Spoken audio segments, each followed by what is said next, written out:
this Wednesday will be an interesting day because this is when Netanyahu is supposed to be meeting with Trump.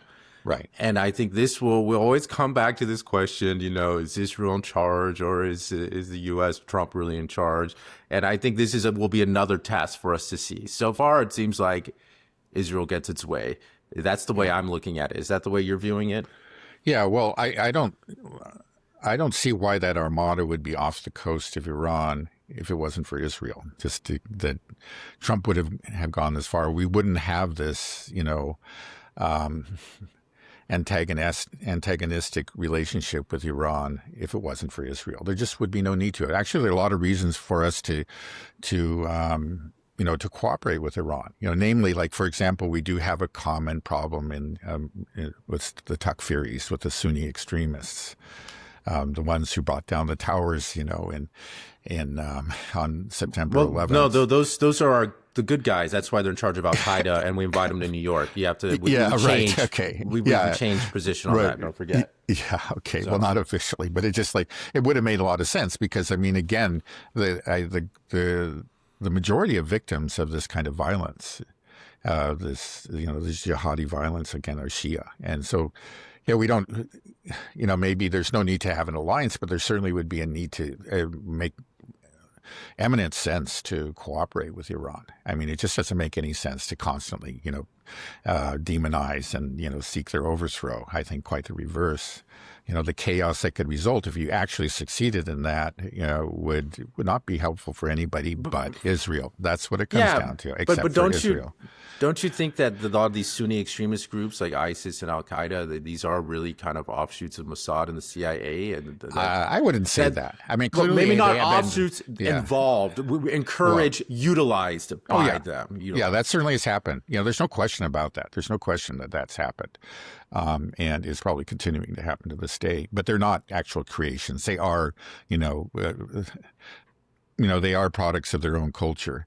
That they do have a history, a sectarian history within the Sunni regions of the Middle East. I think they've been cultivated to some extent as well. Yeah. No, we know that. Yeah. Right. So that's the answer, right? That's why.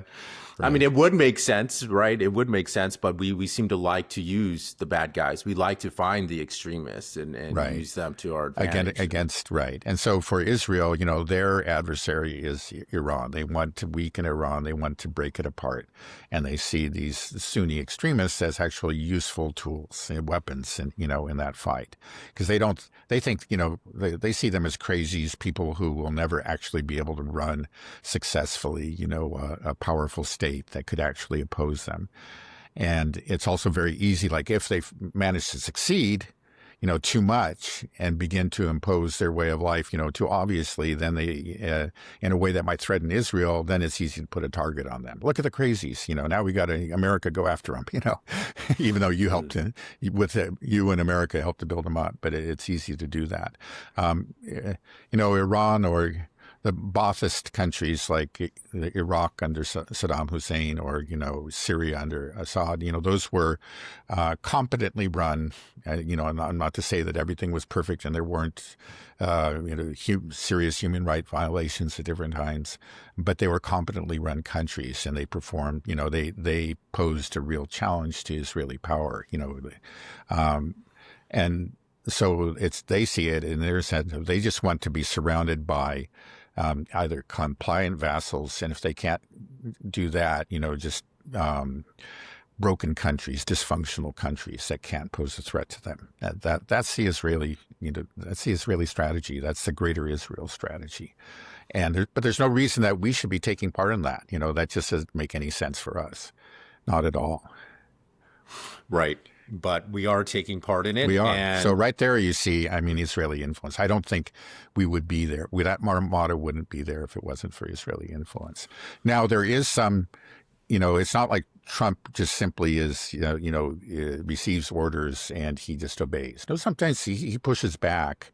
And, we saw that in the initial ceasefires, around the time that he took office. But that didn't last. And in the end, Netanyahu got his way. And I think Netanyahu, it's the same thing. I don't think Netanyahu didn't really want this peace plan. The first part of it was fine. They did that. The Hamas kept its side of the bargain. The Israelis, of course, didn't keep their side of the bargain, only kept, a quarter of it or something. But they have no intention of implementing the second phase. And they figure they know Trump. Trump does these things impulsively, and sometimes he does things that they don't want, and Netanyahu and his government don't want to see happen, but they have all these levers that they can use to apply pressure to him.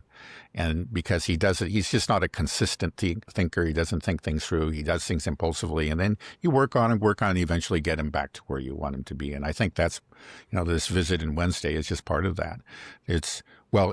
I've seen, actually, this is what was reported in the Israeli press. It's either Netanyahu going there trying to get Trump to persuade him to do that. Perhaps Trump is actually hesitating.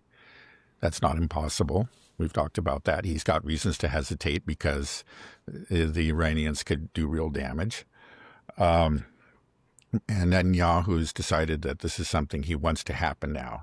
As soon as once there are enough air defense assets in place, and I guess they're being installed as we speak, he wants Trump to go ahead with this. He's hoping that he can just wait it out, pretend that Israel had nothing to do with this, and not suffer any consequences. But he's prepared, I think, clearly to suffer consequences.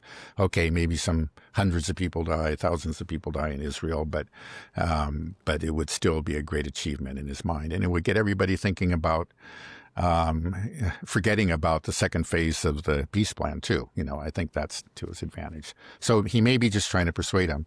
The other possibility is that he doesn't need to persuade him. It's already agreed upon. They have a plan, and he's just going there to coordinate with them. I think he's bringing like the future Air Force commander of Israel with him, and so that maybe is all that's happening. Okay, so it's clear that Israel wants this war, wants the U.S. to engage Iran militarily. Yeah. There's no doubt in your mind that that's not what's happening now, right? Israel, because there was that just a little bit. Israel was like, well, we'll hold off. Maybe we're not ready. But now it seems clear that this is the goal. Right. Yeah, no, I think that is clear. Just a few weeks ago, and it's been reported in many places, not just in Western media, but among the Israelis, it's just well known that Netanyahu asked Trump to hold off after asking him to start it, when he realized, whoa, we're just too exposed.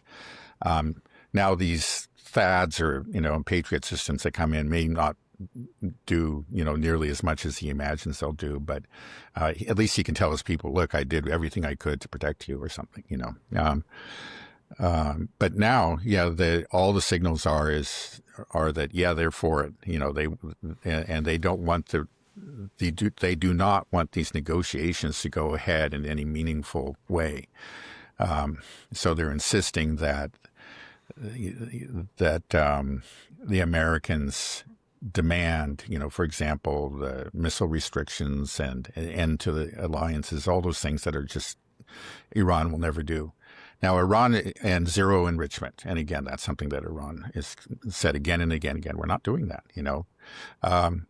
But Iran has shown flexibility, as we saw with the JCPOA, when it comes to like varying levels of inspection and enrichment levels. They say, okay, we can talk about this. We can, restrict the enrichment level. We can have this inspection regime. Now there are going to be problems, again with the IAEA, but maybe there's something that can be worked out and they can get another party involved or whatever. But they're willing to talk about that and work out some kind of deal. I think there was some news came out that say, okay, we have this 60% enriched uranium. We're willing to dilute that, back down to some much lower level.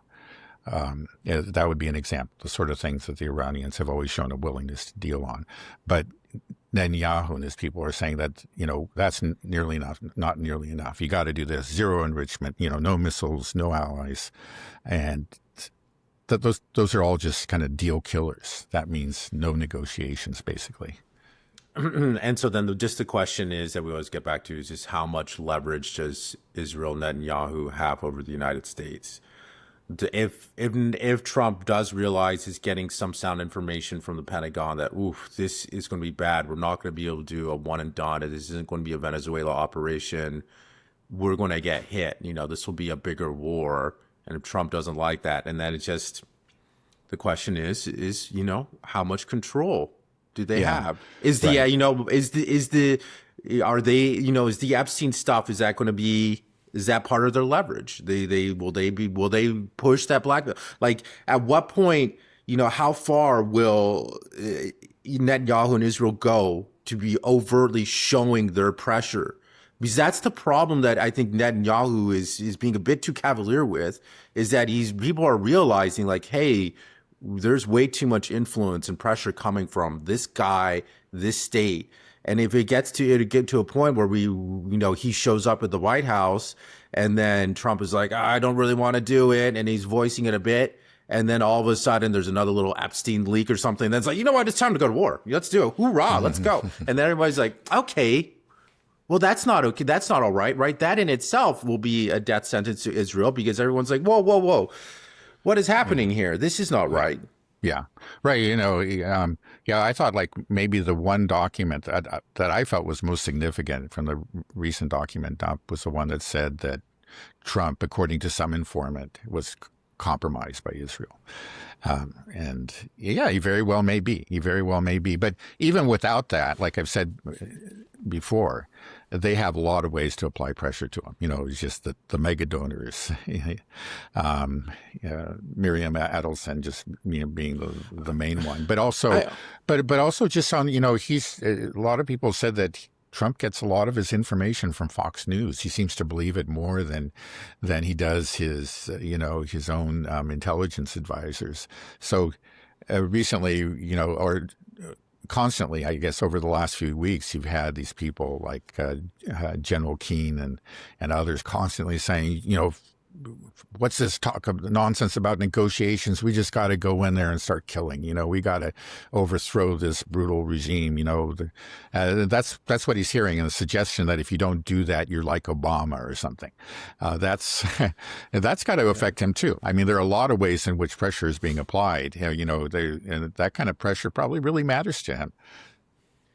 Yeah, it's amazing to me how much influence the mega donors have, because, part of the appeal of Trump in the beginning was that, he can't be bought because he's a billionaire. Wasn't that the whole point? So, like, how is it that somebody can throw $100 million at a campaign like this, and then all of a sudden just completely destroy the United States with it, completely, overtake the U.S. interest for Israel's interest, just with that?